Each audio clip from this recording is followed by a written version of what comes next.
J'aborde maintenant le dossier de Dapaon. Avant d'aborder le dossier de Dapaon, je voulais partager ce livre avec vous. Pour ceux qui aiment lire, je vous ai dit que la lecture, c'est quelque chose de fondamental. La lecture, ça vivifie notre esprit, ça redynamise notre cerveau, ça nous permet d'être au top dans nos analyses. L'Afrique, le prochain califat, la spectaculaire expansion du djihadisme. C'est un livre de Louis Martinez. Louis Martinez est un politiste. Il y a ce qu'on appelle les politologues, il y a ce qu'on appelle les politistes, tout ça. Il y a ce qu'on appelle les internationalistes. Lui, c'est un politiste et spécialiste du Maghreb orient. Il a enseigné, il est directeur de recherche, il a enseigné aux États-Unis, à Columbia, et à Montréal et tout. Il a parcouru le Sahel. Il a récolté pas mal de données sur le drame que nous vivons aujourd'hui au Sahel, les origines de ce drame, les implications, les objectifs et tout ce qui se passe aujourd'hui et qui touche principalement nos pays. Et ce livre, je vous le recommande. Ce livre fait le diagnostic avec une cartographie de tous les mouvements des groupes armés qui sévissent dans le Sahel, leur origine, les patrons, comment ils sont financés, comment ils arrivent à tenir, quelles sont les implications des conflits aujourd'hui et pourquoi les pays de la côte sont sous pression. Donc, ce vendredi, à Dapaon, dans le canton de, je ne sais pas comment il s'appelle, il y a eu une attaque qui a fait 8 morts parmi les civils.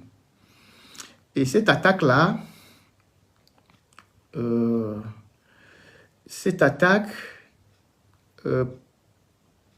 a créé des victimes beaucoup plus du côté des civils, pas des militaires.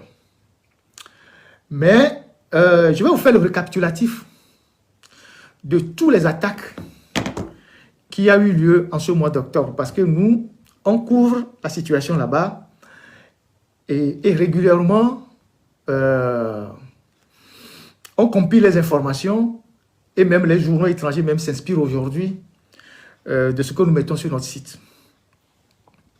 Nous sommes les premiers à avoir révélé qu'il y a des soldats turcs qui sont au nord du Togo là-bas. Personne ne le savait.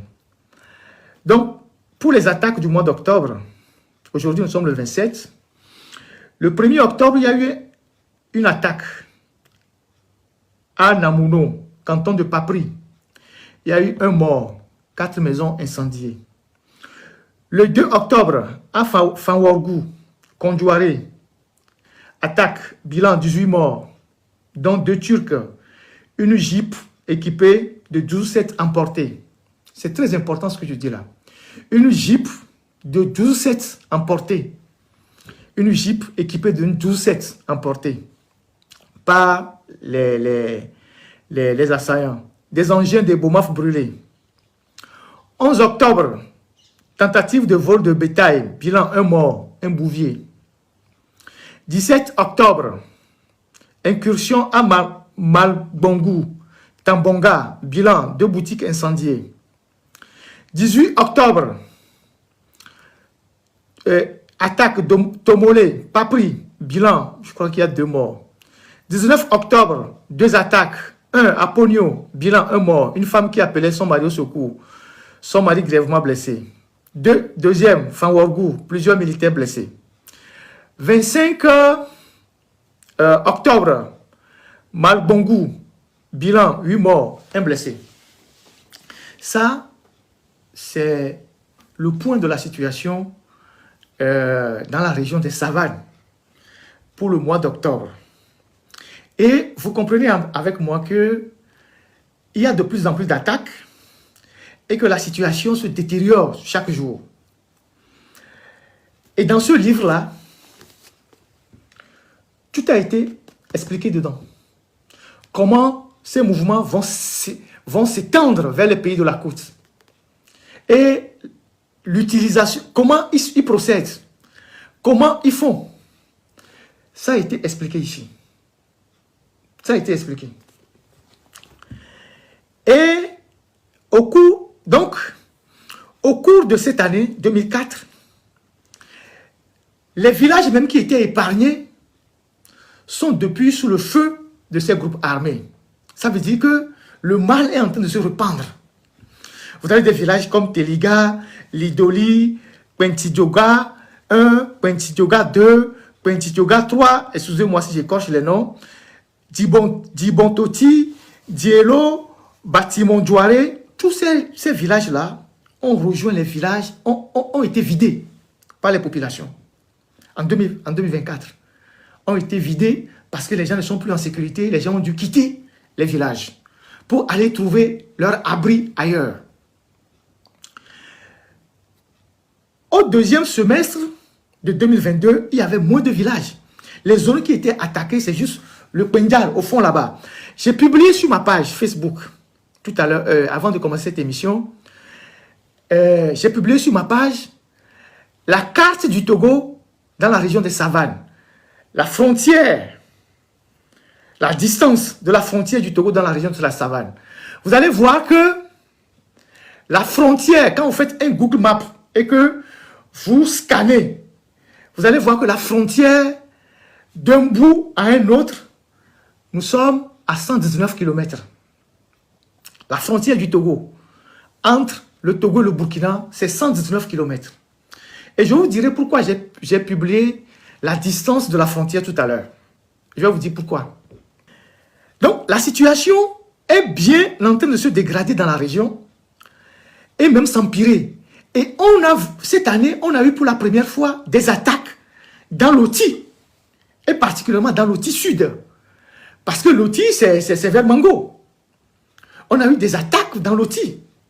Alors qu'avant, les attaques étaient concentrées dans le Pendjal. Ça veut dire que le mouvement descend. L'opération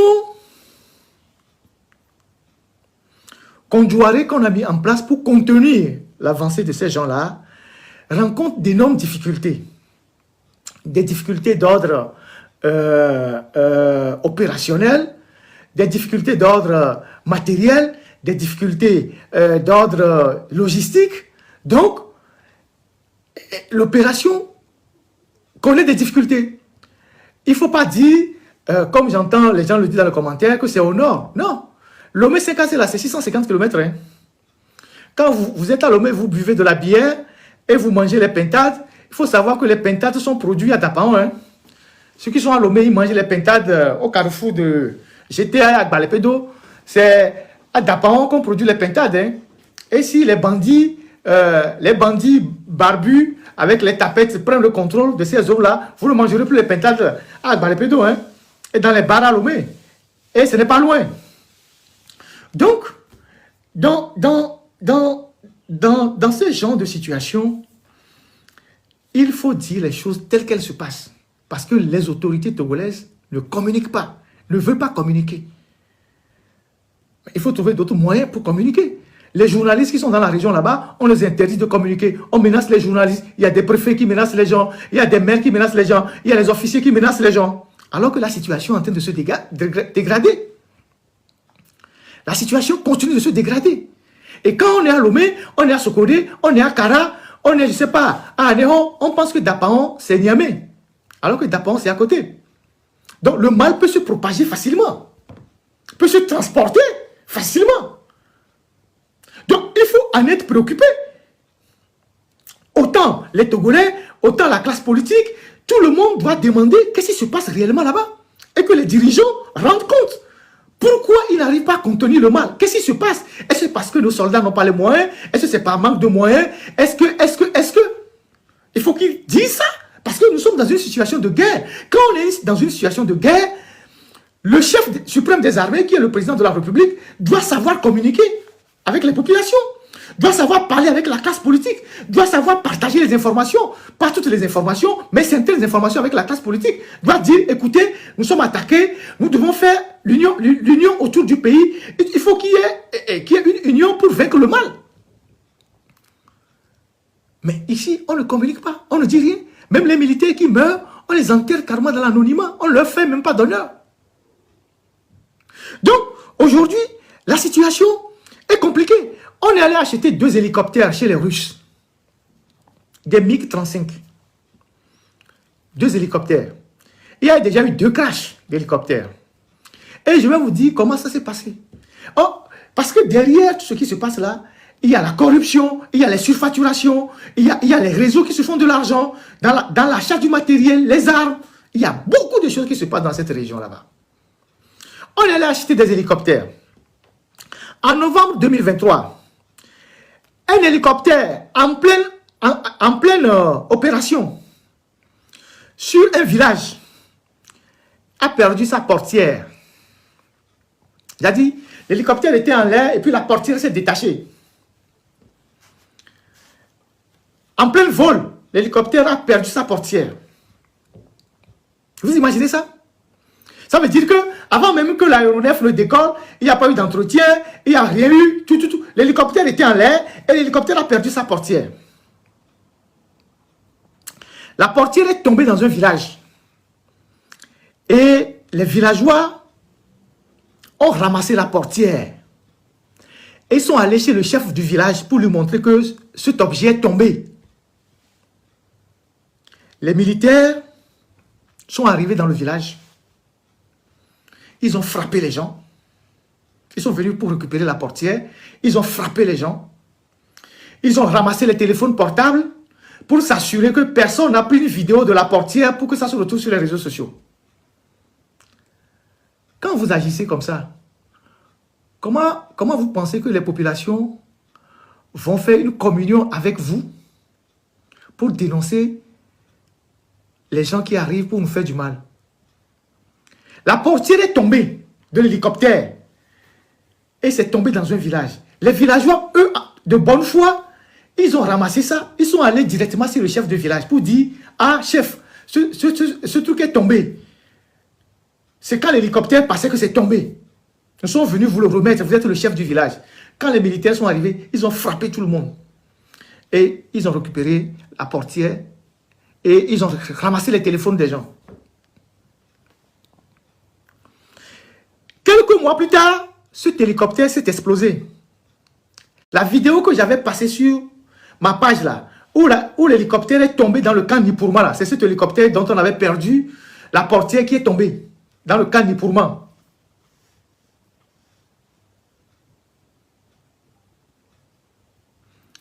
L'hélicoptère a explosé au décollage. Et ces hélicoptères sont pilotés par des Biélorusses. Et qui sont des individus très alcooliques. Toujours dans la bagarre. Donc des gens qui sont accros à l'alcool. C'est eux qui pilotent ces hélicoptères. C'est le premier hélicoptère, ça. Le deuxième hélicoptère faisait un vol de reconnaissance. Et une grenade est tombée de l'hélicoptère. Tout près d'une maison dans l'Oti Sud. L'hélicoptère était en train de faire la ronde et puis une grenade est tombée de l'hélicoptère. Dans l'Oti Sud.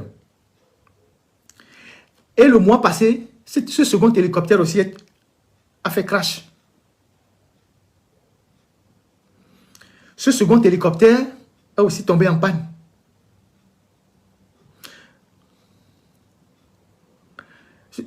Cet hélicoptère aussi est tombé. Donc, on a voté la loi pour la programmation militaire de 1000 milliards.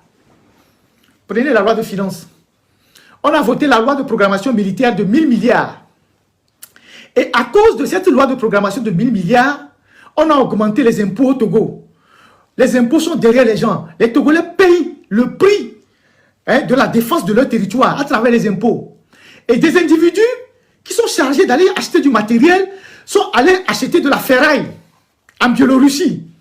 avec des individus, des pilotes accros à l'alcool. Et 2 ans après, on a perdu les 2 hélicos.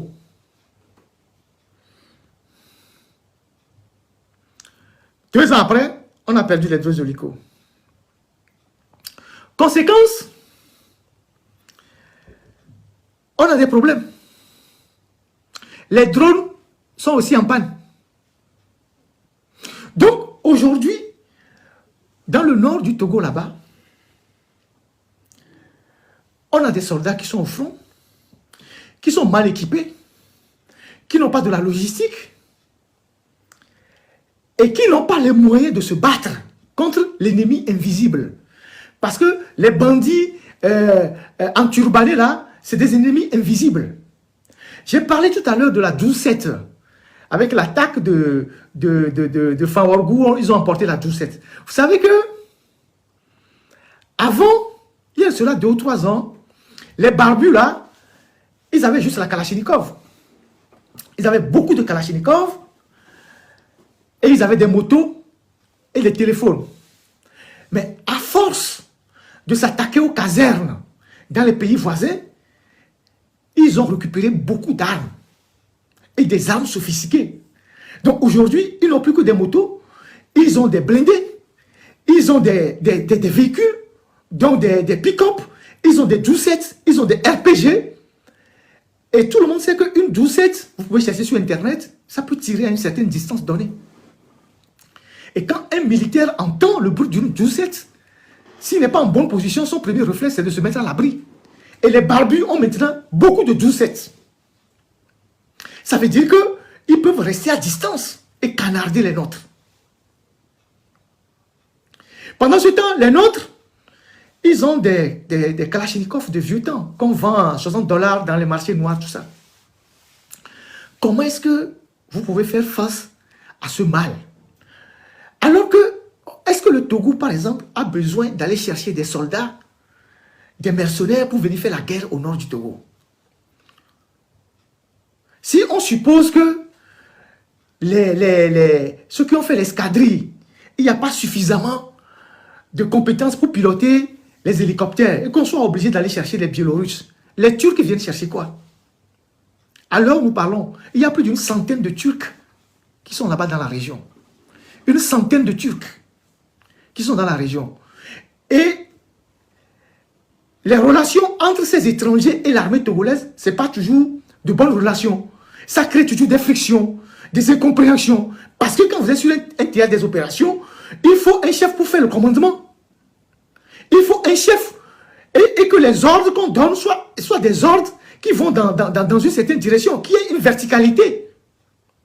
Les Turcs et les Biélorusses, ils reçoivent leurs ordres directement de Lomé, de la présidence. Pendant que les patrons qui sont sur le terrain doivent aussi canaliser leurs troupes. Comment voulez-vous que les petits bandits là ne rentrent pas sur le territoire, puisque entre nous-mêmes, ça ne va pas? Depuis que cette histoire a commencé, est-ce que Faure Gnassingbé, qui est le chef de l'État, garant de l'unité nationale, est-ce qu'il a appelé par exemple la classe politique togolaise pour dire « Je vous appelle tous en tant que classe politique togolaise pour partager les inquiétudes que j'ai avec vous, que le Togo est attaqué de l'extérieur, nous devons nous défendre, voilà les moyens que nous devons mettre à disposition pour nous défendre. Et je vous appelle à l'unité.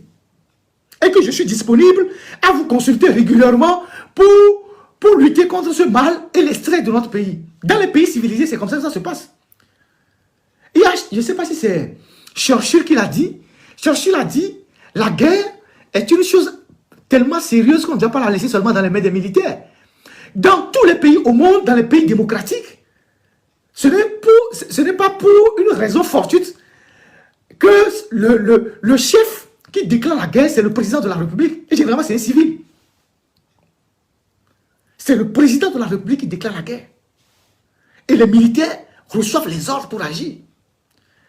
Est-ce que le président de la République, au Togo, a consulté la classe politique pour dire « Je vous appelle à l'unité nationale, notre pays est attaqué, on a des problèmes, je vous consulte régulièrement. » Il en fait sa chose privée. Les armes qu'il achète, c'est lui qui décide. Les armes qui viennent, c'est lui qui décide. Ce qui se passe là-bas, c'est lui qui décide. Mais attendez, mais il a en main la sécurité de tous les Togolais. Il a dans ses mains la sécurité de tous les Togolais. La preuve, tout ce qu'on est en train de tuer là-bas, c'est nos frères Togolais. Et si lui, en tant que chef suprême des armées, il n'est pas à la hauteur, ou bien il n'est pas en mesure de nous défendre, ou d'assurer, parce que quand il prête serment, allez voir la phrase de la prestation du serment dans la constitution togolaise. Je m'engage à protéger les Togolais.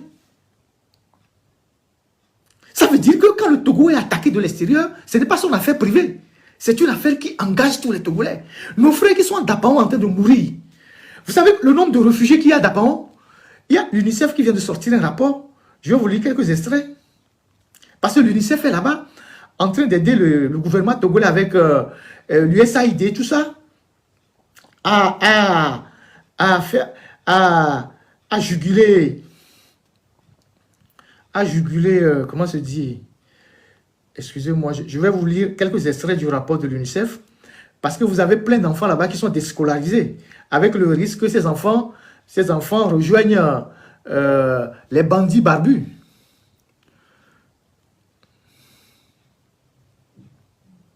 Je vais vous lire une partie du rapport de l'UNICEF, pendant qu'on lit en direct.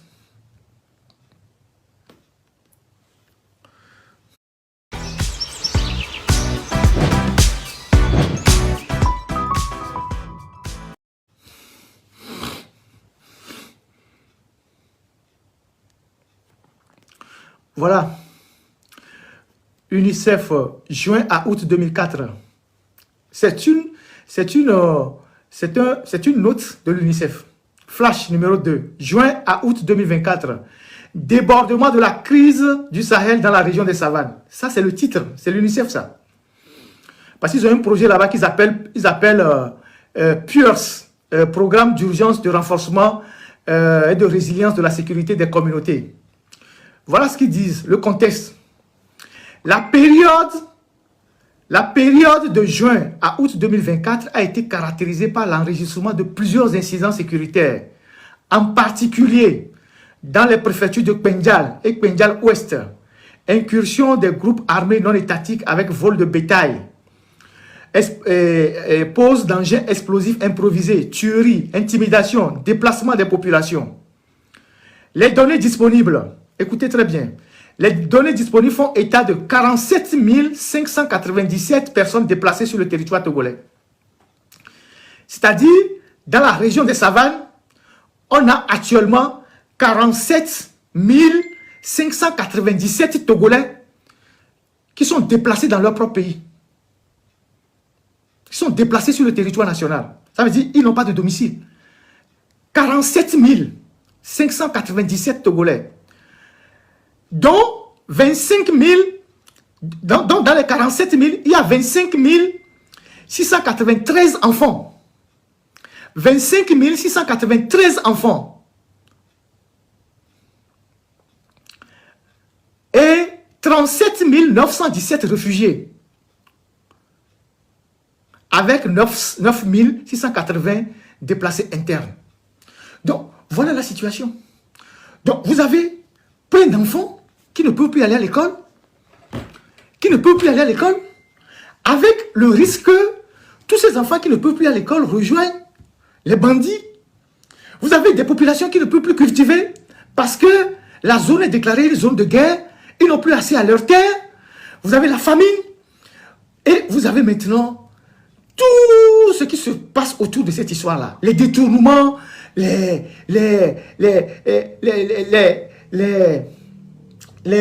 dons qui ne vont pas aux populations. Ils ont annoncé faire des travaux pour aider les populations. Beaucoup de travaux là-bas sont à l'arrêt. Beaucoup de travaux. Plusieurs travaux sont à l'arrêt. À Dapaon là-bas. Les entrepreneurs ont disparu. Les chantiers sont abandonnés. Et pourtant, on avait lancé tous ces chantiers avec beaucoup de tambours. On est en train de tout faire pour que le pays puisse vraiment la résilience. Tous les travaux sont abandonnés. Tous les travaux sont abandonnés actuellement.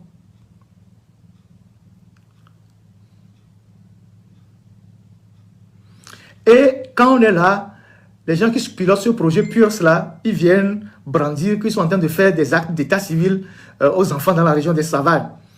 Alors que les enfants ne vont pas à l'école. Beaucoup d'enfants ne vont pas à l'école. Il y a des écoles qui ont perdu leur toit à Dapaon, dans la région des Savanes, jusqu'à Mango. J'ai publié l'école primaire de Mango. Depuis 7 mois, il y a les écoles qui n'ont pas de toit, parce que le vent a emporté les toits. L'État n'a pas pu réparer ça. Vous avez vu la photo? La photo que j'ai publiée, l'entrée de l'hôpital de Mango. Vous avez vu la photo? Vous avez vu l'entrée de l'hôpital de Mango? Quand une ambulance vous amène même dans cet hôpital, vous allez dire à l'ambulancier en même temps qu'il vaut mieux que vous mouriez en même temps. Il ne faut pas qu'il vous amène dans l'hôpital là. Vous avez vu l'entrée de l'hôpital de Mango sur ma page? Et ça se passe au Togo. Donc, nous avons au Togo, au bas mot, nous avons au Togo, au bas mot, 25 000 militaires, peut-être un peu plus, 25 000 militaires, avec des casernes qui sont disséminées un peu partout. Vous avez des régiments qui sont un peu partout. Un régiment, c'est généralement, dans le langage militaire, un régiment, c'est généralement un effectif de 1000 à 3500 personnes, commandé par un lieutenant-colonel ou un colonel. C'est ça un régiment. Et au Togo, vous avez des régiments partout. Nipourma, il y a un régiment là-bas. Kananja, vous avez, je ne sais pas si c'est un régiment ou je ne sais pas quoi, vous avez un régiment là-bas. Je sais pas, ouais, Kananja, vous avez un régiment, ça c'est à Kara. Et Temeja, vous avez, je ne sais pas, c'est un bataillon, je ne sais pas quoi. En tout cas, il y a un dispositif sécuritaire là-bas.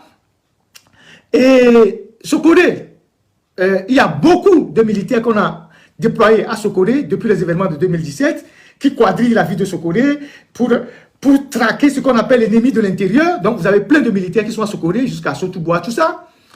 Vous arrivez à Takpamé, le plus grand camp du Togo, c'est à Temeja. Le plus grand camp en termes d'espace, c'est à Temeja.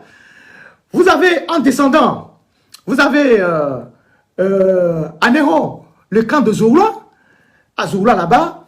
Vous avez, comment on appelle, à Lomé, toutes les casernes qui sont à Lomé, le camp hérité, le camp d'Ajido Gomé, Herbra, le camp qui est les Girates à l'aéroport, la garde présidentielle, Canfir. Vous avez tous ces gens-là. Tous ces gens-là, ils font quoi? Tous ces gens-là, ils font quoi? Le pays est attaqué. Tous les militaires qui sont dans ces casernes-là, ils font quoi? Alors que, au nord là-bas, la frontière du Togo avec le Burkina, c'est 119 km. C'est-à-dire, vous prenez la frontière de Lomé à Anéron, vous multipliez par 2. 119 km. Et une grande partie, dans ces 119 km-là, sont occupés par la population. Quand vous allez à 5 ans, c'est tout ça, les gens habitent là-bas. Le reste, un peu de brousse. Sur les 119 km-là, comment est-ce qu'un pays qui a autant de casernes, qui a autant de militaires, n'arrive pas à sécuriser une frontière de 119 km au point qu'on aille chercher des Turcs dont on paye le double de salaire que les militaires togolais. Avec tout l'effectif qu'on a, vous avez à Lomé des militaires qui sont devant la maison des barons et des femmes. Il y en a certains qui ne sont plus même rentrés au camp il y a des années. Vous avez plein de militaires qui sont au domicile des barons, les femmes et tout ça. Ils font rien. Quand j'étais à Lomé avant, il y a de cela 7 ans, il y a des militaires qui sont à la base chasse là, qui sont venus me voir. En ce moment, ils voulaient dénoncer de leur patron que la manière dont les patrons les maltraitaient, et quand ils vont à la prise d'armes, après on monte le drapeau, tout ça, le patron les envoie au champ ou les envoie chasser les souris. Les souris à l'aéroport là-bas. Le patron lui-même, il est assis sous un manguier et il envoie les militaires, ils vont chasser les souris. Et ils amènent les souris, ils braisent les souris et puis le patron, il tire les grosses viandes et puis leur laisse les miettes. Et ils sont venus me dire ça, j'ai dit ça. Et quand j'ai dénoncé ça, ça s'est arrêté. militaires, parce que le Togo paye les militaires, le Togo entretient son armée pour défendre le territoire. On ne peut pas comprendre que on bloque les militaires dans les casernes, on les installe dans les maisons des maîtresses, des barons, tout ça, pendant qu'au nord là-bas, on est en train de tuer les gens. Il y a de cela 10 jours, il y a eu un procès à Lomé, au tribunal de Lomé. On a jugé un militaire. Et il y avait beaucoup de militaires dans la salle. Et le militaire qu'on a jugé, c'est quelqu'un qui a refusé d'aller au front. Parce qu'il était au front, quand il y a eu une attaque. Quand il y a eu l'attaque, lui, il a réussi à s'extirper de l'attaque. Et il est resté en vie. Et donc, il a pris quelque temps pour revenir, pour reprendre ses marques. Et une fois que la tension est passée, on veut le renvoyer sur le front. Et lui, il refuse d'aller au front. Il dit qu'il n'a pas encore fini de faire les cérémonies pour retourner au front. On ne doit pas le forcer à retourner au front. Et on l'a arrêté, on faisait son procès là-bas. Et il y avait des militaires dans la salle. Et ils menaçaient de sortir tous les secrets, ce qui se passe sur le front, comment il y a les détournements, et tout. Et qu'eux ne vont pas aller mourir pour rien. Et que beaucoup de leurs compatriotes sont en train de déserter. Alors, si le Togo a voté un budget de 1000 milliards pour s'équiper, les armes qu'on a achetées sont où? Les armes qu'on a achetées sont où? Pourquoi les militaires sont dans les camps en train de chasser les souris et les varans et rester sous les arbres à jouer du ludo, alors qu'au nord, il y a des imbéciles qui sont en train de tuer nos frères et sœurs? Pourquoi les militaires sont dans les maisons des maîtresses, en train de garder les maîtresses, en train de garder les barons, alors qu'au nord, là-bas, il y a des gens qu'on est en train de tuer, les civils qu'on est en train de gorger? Pourquoi les militaires sont devenus des charlatans dans les casernes, comme celui qui a parlé dans le procès de Katanga, chef, comment il s'appelle, le chef charlatan de Bir, alors qu'au nord, là-bas, il y a des gens qu'on est en train de tuer? Le peuple togolais, le contribuable togolais paye le militaire, paye l'armée togolaise, entretient l'armée togolaise pour que l'armée puisse sécuriser le peuple. Et je vais vous dire pourquoi. Pourquoi je dis tout ça? Je dis tout ça parce que Faure ne veut pas sortir les militaires. Ce ne sont pas les militaires qui manquent au Togo pour qu'on aille chercher des Turcs. Ce ne sont pas les militaires qui manquent au Togo pour qu'on aille chercher des Turcs. Même l'armée togolaise, les officiers de l'armée togolaise ne doivent pas être contents. Eux, avec tout leur parcours, leur formation, tout ce qu'ils ont fait dans les écoles de guerre, qu'au fond, avec toute leur formation, leur propre fierté de militaire, on amène des petits bandits, je ne sais pas quoi, des gens de Turquie, parce que les gens qui viennent de Turquie, ce ne sont pas des militaires turcs, hein, c'est des terroristes, c'est des mercenaires plutôt, c'est des mercenaires qu'on fait venir, c'est des groupes de mercenaires qui viennent. On ne voit pas la Turquie envoyer ses militaires venir combattre au Togo pour le Togo. Puisque la Turquie a ses propres problèmes. Donc c'est des recyclés, des agents de sécurité qu'on reforme, qu'on amène ici. Donc on ne peut pas comprendre que des militaires, des officiers, la hiérarchie militaire, des gens qui ont fait des formations un peu partout, à Bouaké, au Cameroun, à Saint-Cyr, aux États-Unis, en Chine, qui ont fait de très grandes formations, qui sont la crème de l'armée togolaise, ils viennent sur le terrain des opérations, ils reçoivent des ordres des agents de sécurité venus de Turquie. Parce que le chef en a décidé ainsi. Et pourquoi le chef a décidé ainsi? Parce que le chef ne veut pas armer les militaires pour aller au front, parce qu'il a peur que si les armes, on donne les armes aux militaires, ils peuvent retourner ces armes contre lui. C'est tout le débat, ça. Ce n'est pas que le Togo n'a pas les moyens de s'équiper. Le Togo a acheté beaucoup d'armes. Le Togo sont énormément équipés. Mais on fait la rétention du matériel parce qu'on a peur que si on donne ce matériel aux gens pour aller sur le terrain, les gens vont se retourner contre le pouvoir central. Donc, on préfère garder les militaires à Lomé, à Anéro, à Djidogomé, à Elavagnon, ou je ne sais où, en train de chasser les souris dans les casernes. Ceux qui peuvent déserter, désertent, et laisser les autres mourir.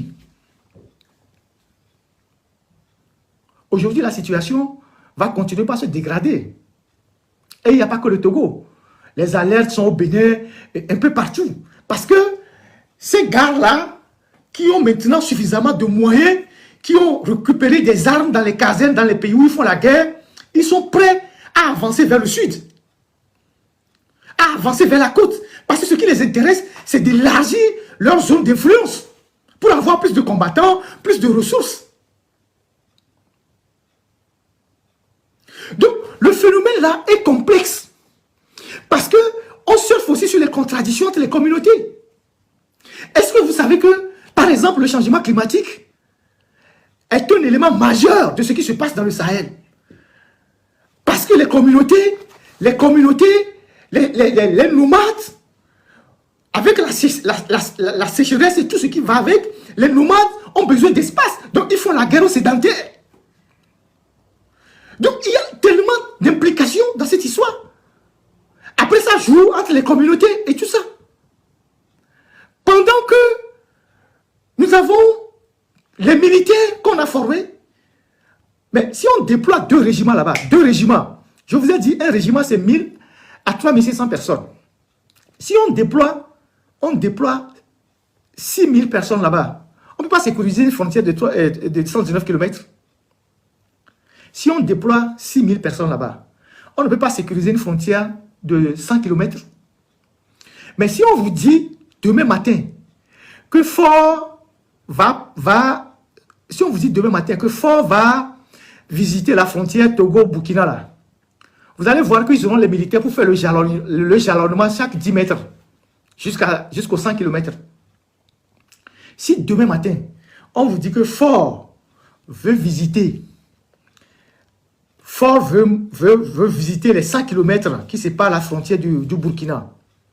Si on vous dit que Fort veut parcourir les 100 km là, ils vont mettre le jalonnement. Vous savez ce qu'on appelle le jalonnement, pour ceux qui me suivent? Le jalonnement, c'est quand le président veut passer, les militaires qu'on met à tous les carrefours, qui chassent les voitures, qui chassent les gens là. Si Fort veut parcourir les 100 km là, ils vont trouver les militaires mettre le jalonnement d'un poste à un autre.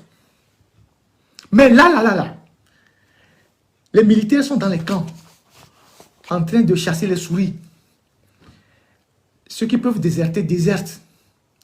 Parce que dans cette guerre-là, les barbus ont une longueur d'avance sur nos militaires. Vous savez pourquoi? Les barbus, ils combattent pour mourir. Ce pas des gens qui combattent pour vivre. C'est pour ça que quand j'entends les gens dire « on a tué tel homme, on a tué tel homme », je ris. Ils combattent pour mourir. C'est une idéologie. Ils combattent pour mourir. Pendant que les militaires, eux ne combattent pas pour mourir. Les militaires combattent pour sécuriser le territoire. Donc, l'objectif des militaires, ce n'est pas de mourir tout de suite. Si quelqu'un meurt, on dira que bon, quand on rentre dans l'armée, on peut mourir. Mais ils combattent pour vivre. Donc, le niveau d'engagement n'est pas le même. Parce que le barbu là, on lui dit, si tu meurs, tu trouveras 72 vierges quelque part. Comme il est endoctriné, il est tellement endoctriné, il combat pour mourir. Donc, le niveau d'engagement n'est pas le même. Vous avez vu dans la vidéo, dans la dernière attaque, la vidéo dans laquelle les barbus ont utilisé le drone quand ils ont attaqué le camp. Vous avez vu comment les militaires togolais fuyaient? Vous avez vu comment les gens détalaient comme des lapins? Vous avez vu comment les gens... Vous avez vu la vidéo que France 24 a projetée? Là où il y a les 2 Turcs qui sont morts là. Vous avez vu quand ils sont arrivés avec les drones? Vous avez vu comment les militaires fuyaient pour sauver leur vie? Vous avez vu ça? Ça veut dire que le niveau d'engagement n'est pas le même. Eux, ils combattent pour mourir. Alors que nous, nos militaires, ils combattent pour sécuriser nos territoires. Donc, chers Togolais, nous devons obliger Faure Gnassingbé, président de la République, garant de l'unité nationale, chef suprême des armées, à sortir les armes des magasins pour donner aux militaires pour aller sécuriser le Togo. Il faut que Faure sorte les armes qui sont dans les casernes. Les armes, ce n'est pas pour protéger lui seul. Parce que ce n'est pas un sentiment, mais là, on comprend que toute l'armée togolaise, c'est pour protéger un individu. C'est pour protéger lui seul. Mais il faut qu'il sorte les armes qui sont dans les casernes pour aller faire la guerre au nord. Pour au moins préserver la vie de ceux qu'on égorge tout le temps. Ceux qu'on vient tuer là-bas inutilement. Sinon, Ça va continuer. Je viens de vous faire un peu le tableau de la situation sécuritaire, de la situation humanitaire, de tout ce qui se passe là-bas. Et la situation va se dégrader. Ça va se dégrader. Et plus il y aura de militaires qui vont mourir, plus l'armée va prendre un coup moral. Vous savez que derrière tout ce qui se passe là, mais il y a des veuves et des orphelins. Les militaires qui meurent, c'est des orphelins qui s'occupent de leur famille. Est-ce que l'argent qu'on a prévu leur donner, on leur donne tout l'argent, on donne tout l'argent à leur famille, qui s'occupe d'eux? Il y a ceux qui sont au front, qui sont amputés parce qu'ils ont trouvé les mines pour enlever les mines. Certains ont les bras amputés, les pieds amputés, qui sont aujourd'hui, qui sont là. Personne ne voit derrière le drame humanitaire qui est dans tout ça. Les populations qu'on égorge, les gens qu'on tue là, les enfants deviennent quoi? Les familles deviennent quoi? C'est un drame humanitaire dans une région la plus pauvre du Togo. Parce que vous savez très bien que la région des savanes, c'est la région la plus pauvre du Togo.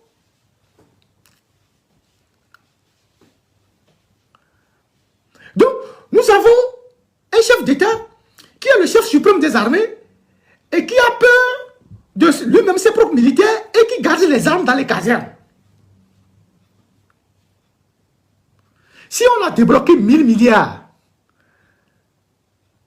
pour acheter les armes, c'est pour les amener au front. Et les Togolais sont en train de payer les impôts de ces 1000 milliards.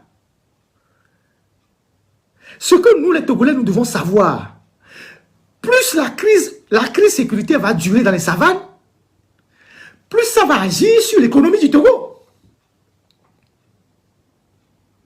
Plus la crise va durer dans les savanes, plus ça va agir sur l'économie. Ils vont augmenter les taxes, ils vont augmenter les impôts, parce qu'ils auront besoin d'argent pour faire la guerre. C'est ça la réalité.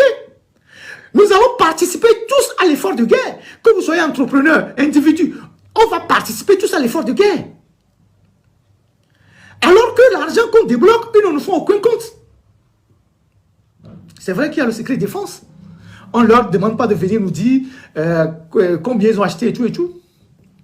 Mais aujourd'hui, le monde a évolué. On peut savoir les armes qu'on a achetées, les armes qu'on n'a pas achetées. Il y a un site internet que nous, les journalistes, on utilise. Si, bon, je ne vais pas le partager avec vous, mais si vous voulez savoir les armes que le Togo a achetées depuis 1960 jusqu'à ce jour, vous allez trouver ça sur ce site. À part les armes qui ne viennent pas des circuits détournés, mais les armes qui viennent de façon conventionnelle, il y a un site internet sur lequel vous retrouvez. C'est comme ça qu'on sait que l'Iran a tel nombre d'armes, a telle spécificité d'armes, les États-Unis ont ça, la France a ça, tel pays a ça.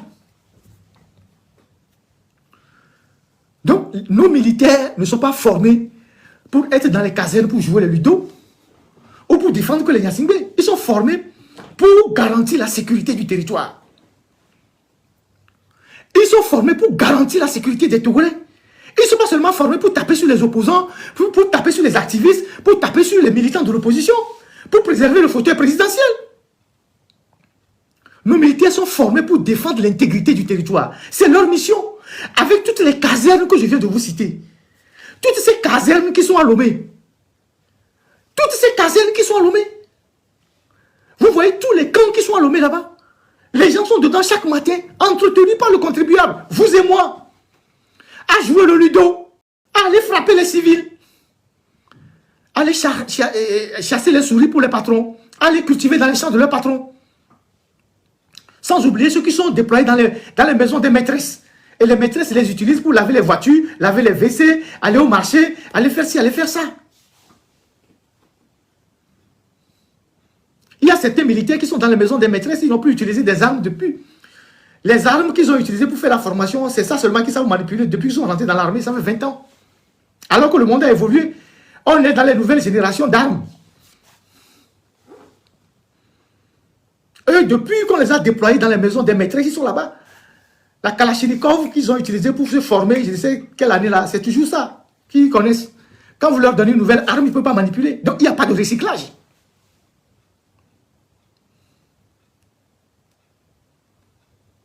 Donc, il faut que Faure Gnassingbé libère le matériel pour que nos militaires aillent combattre. Quand les militaires auront le matériel et qu'ils ne seront pas en mesure de combattre, là, on viendra faire une autre analyse. Pour le moment, ils n'ont pas le matériel.